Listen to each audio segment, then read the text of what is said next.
Welcome truth lovers. Today we cover the false impression of royal palace of Prince Harry and Meghan Markle. We are back. Welcome back one and all. As always, we have some spicy tea for you this week on the royal family polo drama. So fasten your seatbelts, everybody, because we are in for another royal drama that is twistier than an Oktoberfest pretzel. And with that, have your tea, or even better whiskey, because this one is going to be a wild ride. But even before we start tripping on it revelation, you know what to do.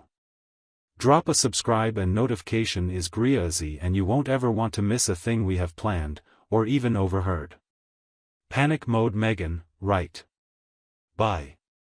For all we know, she's basking in the best Callie has to life, or sipping on a green smoothie and being all, like, lotus flower incense chill as millions of us flip out about her potentially royal baby belly. But sure, everyone picture her just tossing and turning, making herself sick over a hat tassel.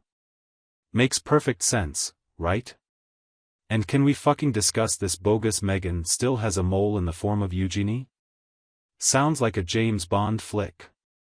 However, is Eugenie about to pop her face off and show us all that she is in fact Meghan Markle? Come on, people. Hey, this is the royal family, not MI6.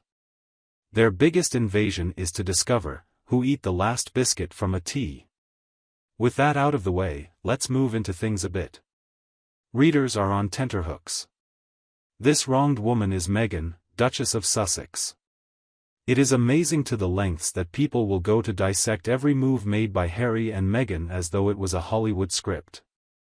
And most of us would be pushed over the edge if everything that went on in our lives was under such a constant microscope, and yet, they seem to be handling all of it like champs. Meghan is not only forged from an acting and activist and ultra-independent background, but she has always been her own hurricane force. To write that she might be irked by the pettier details of royal tittle-tattle is to betray an utter ignorance of any scandal sheet editor on 3 continents. In the meantime, media circus engulfing them still gets louder. This is a non-rigid method that reflects the ages in most households and certainly of all families concerned, including the royal family. But the public interest/invented media outlet line paints an interesting Wondersonly picture. Because they are sensational enough to get everybody headlines, and we hear the exaggerated tales of those stories out of context. If anything, it says to us that this too is why we should all take a step back and evaluate the information handed to us. Well, it would be unforgivably negligent of me not to discuss unpacking the narratives to incorporate such wider context. The way they are represented is rooted in more systemic patterns of race, class, and gender. Meghan, as a woman of color and outsider to the royal tradition, has been scrutinized in a way Beatrice never was, or could be. Her every move was watched, and not always justly judged.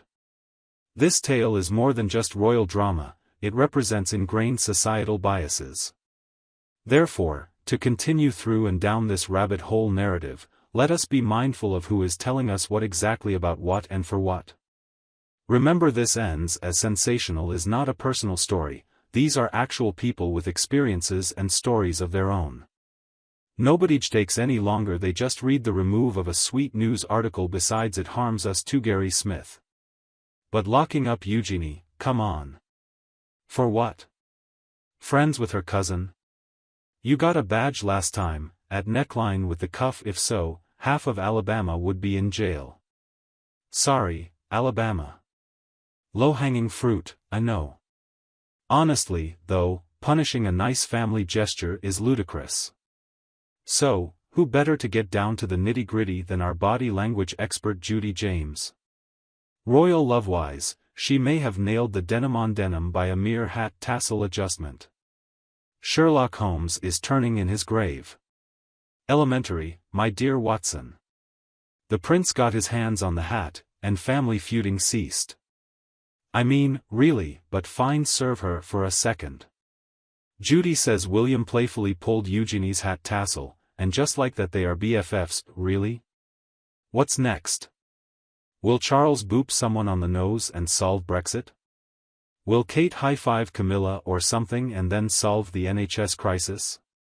Honestly, the bar for reconciliation in this family is so low, it might as well be subterranean. Furthermore, the notion that a single cheeky wink could heal this family belittles the layers of damage and hurt beneath the traditional facade of monarchy. Plus this OTT PDA at Ascot. This is a horse race, not a romantic comedy. They are both reading the touches between them as if it were a romantic scene more powerful than any Shakespeare sonnet. William helped his mother-in-law out, all cool. Alert the media. Peace in our time. It is bare minimum human decency, not the end of the world. Those small moments will of course be tonight's headline, too, which is probably why the media leap all over them as some kind of great deal or slam dunk in diplomacy land. Perhaps it's because we just ended up liking to believe that happier endings and redemption arcs happen, at least to high-profile families.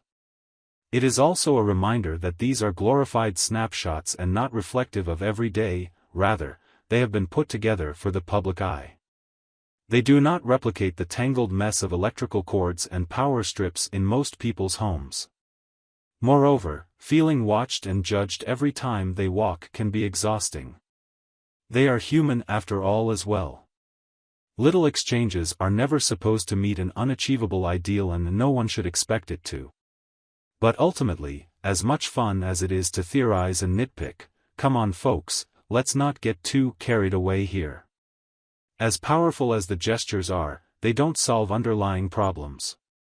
As for the body language experts, well, maybe they can take a page from Sherlock and work on moving out of the land of conjecture, at least where sweeping pronouncements on royal interpersonal relations are involved. That and bring us the horse races. That rom-com storyline is for Hollywood. But here's the kicker, folks. As we were all analyzing every twitch, blink, and hat adjustment, the world is a mess. Climate change? Nah. What about the laugh William and Eugenie had together? Economic crisis? Who cares? How sweetly did William get Tsar's elbow? It is as if they are in a parallel universe, and the royals' actual body language matters more than, oh, I don't know, anything else. For example, take the issue of the environment. It is a challenging time for our planet as we face record-high sea levels, increasing extreme weather events and declining global biodiversity. However, instead of focusing on vital topics like this, the limelight is thrown into examining how royals interact with each other. Each gesture dissected as though God's great plan might one day be uncovered as the earth beneath us groans under a weight we manufacture. Oh, and the economic meltdown. Inflation is surging, wages are flat and more people are turning to welfare. How easy it is for us to be sidetracked by a royal soap opera when we should be looking for our own ways through these pressing issues. Was that a slight twitch of William's left eyebrow in Eugenie's direction? Was that just a passing smile or a snicker? Yet the human preening and posing means that the horses, the ochre participants in these events, run their hearts out, only to have their efforts buried beneath royal jabber. And I says, them horses ought to get more. They are the unsung heroes of these events but get little if any comfort. However great the strategy, though, a pet peeve of mine, so, why this obsession with setting royals at odds with each other? A second later, Eugenie could be Meghan's mole. The next, she is BFFs with William. Make up your minds, people. These aren't WWE wrestlers. They're a family. A family, a very dysfunctional, overprivileged family. Meanwhile, we're all acting as if these people are characters on a real-life soap opera. Will William ever forgive Eugenie talking to Harry? To be continued, next week. It's ridiculous. These are people, with feelings and imperfect actions of their own. We should not be treating them like they are in some bizarre Big Brother, royal edition. Their lives have more drama in them than we could imagine, but when we tell their story, it is only that, a story to entertain us. But you know what? Perhaps this is just a huge diversion. Perhaps the royals are reverting all this talk of hat tassels and elbowing each other quietly into dust, as they plot world domination without a ton of publications peering curiously through windows when it goes down. Or maybe, just possibly they're figuring out how to move through the world and know what the hell their roles and responsibilities are here, even as we look at them like painted targets on a slide filled with our own fantasies and frustrations. The endless preoccupation with schmancy royal minutiae is a welcome distraction from our own painful realities. It is more comfortable to read about current royal gossip than deal with hard, unfortunate realities of our world. But of course true change is deliberate and takes effort. We cannot be so dazzled or outraged by the spectacle of royal drama that we lose sight of some very serious issues which need our participation and solving. Thus the next time you feel embroiled in the latest royal drama, or any of the other countless soap operas that tell how power and wealth corrupt, pause to acknowledge. The world demands our appetite, calls out for our mouthpieces, and wants to see our work. And may the mystique of royalty not distract us from the real work that needs to be done. Think about it. How to throw us off the trail better than with this rubbish? It's brilliant. Really. Diabolical, but brilliant. Or, quite possibly, they're all at home laughing at us.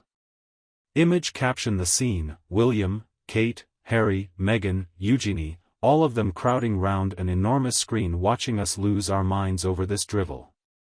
Ah, they think we give a shit about Ascot, huh?